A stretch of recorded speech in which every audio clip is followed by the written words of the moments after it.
Paul McCartney said, "I was in Scotland, and I read in Melody Maker that Pete Townsend had said, we had just made the raunchiest, loudest, most ridiculous rock and roll record you've ever heard.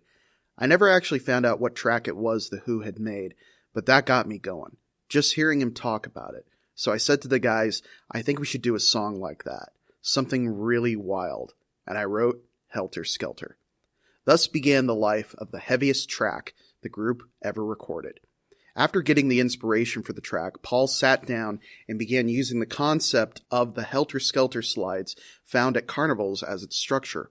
Paul said, "I was using the symbol of a Helter Skelter as a ride from the top to the bottom, the rise and fall of the Roman Empire, and this was the fall, the demise, the going down."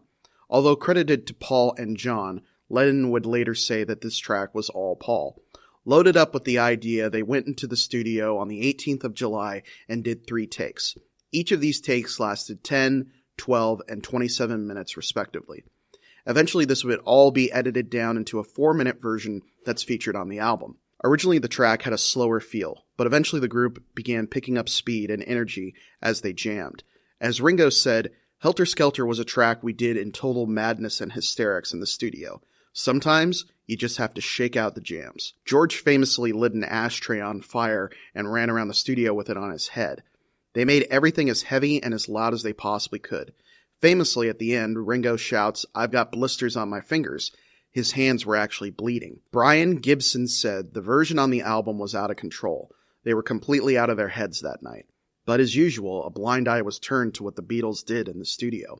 Everyone knew what substances they were taking, but they were really a law unto themselves in the studio. As long as they didn't do anything too outrageous, things were tolerated. In addition to the Beatles, their assistant Mal Evans played the trumpet on the track. The result of all of this would be the heaviest and most driving track the group ever produced. Musically, the track would be the foundation for the forthcoming wave of heavy metal, with many metal and hard rock acts covering it throughout the years. Culturally, it would be forever associated with one of the darkest moments of the 1960s.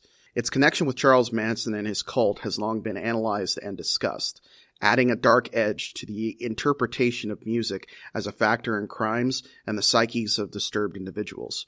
Helter Skelter served as a turning point for the Beatles, music, and us as a culture, forever changing its landscape. Thank you so much for watching. If you have a suggestion of what I should talk about next, please leave your comment below. Thank you again so much for watching. Help support this channel by liking, sharing, commenting, subscribing, watching my old videos, and I will see you guys next time.